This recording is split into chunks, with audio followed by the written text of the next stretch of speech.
Greetings everyone, I am the goddess known as Jackie Gates. Today I'm going to tell you the epic revelation that I got from my purple wall.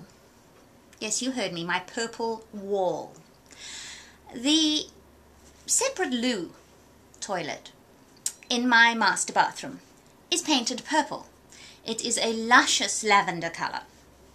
And what happened was, when I was painting that particular loo, I ran out of paint about 3 feet up the last wall. Had to go off to the hardware store, color match the paint, came back, painted it. The next morning, first thing in the morning, sit down on the loo, look at the wall and notice that it's 2 different shades. This is very annoying. But I was too busy to do anything about it, and it got put off and put off and put off. Now we're selling the house. Now I have to get this wall done. Got the rest of the paint. It took me probably 15 minutes to repaint that one wall. The next morning, I sat down on the loo, noticed that the wall was all one color. And there was this sense of, accomplishment, relief.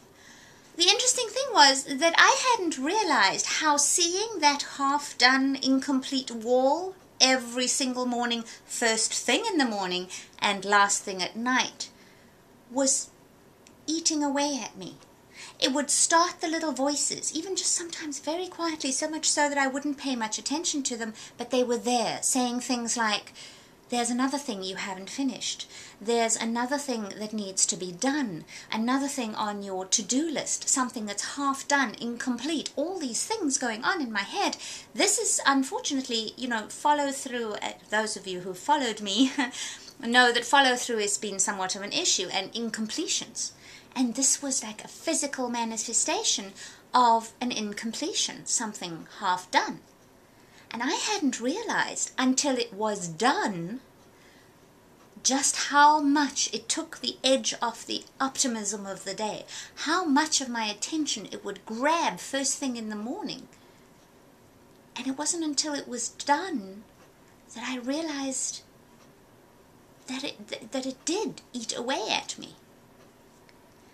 And this is very interesting, because we all have incompletions rather, that lie around and chew up bits of our enthusiasm and chew up bits of our attention until such time as everything becomes too much of an effort, because you have so much incomplete or so much that needs to be done that the idea of taking on something new, like a blogging challenge or starting a home business or simply revving up your home business so that maybe you can go on a great holiday at the end of the year, these things just become too much effort. So this has been an enormous revelation for me. The other thing was that it really took me no more than probably half an hour to get that thing finished. It was just a case of lying down the drop cloth, stirring the paint, painting that little bit of the wall, and getting it finished. It really wasn't much effort, but the payoff the next morning was enormous when I turned that light on and it was done. Now just think about it. What have you got that is incomplete? What have you got lying around that is half done? Just think how you'd feel tomorrow morning if you came down the stairs, out of your room, whatever, opened your eyes first thing in the morning, and that little niggly thing was done. You could scratch it off your list. It didn't have to hold any more of your attention. That is a most uplifting feeling when you've been swamped by incompletions. So, my challenge to you is to make a list of your incompletions and work on them.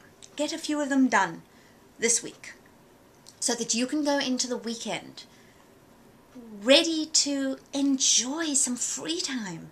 You don't have to spend every weekend cleaning or tidying or finishing off stuff. You can make use of your free time because it will be free. You could build a business.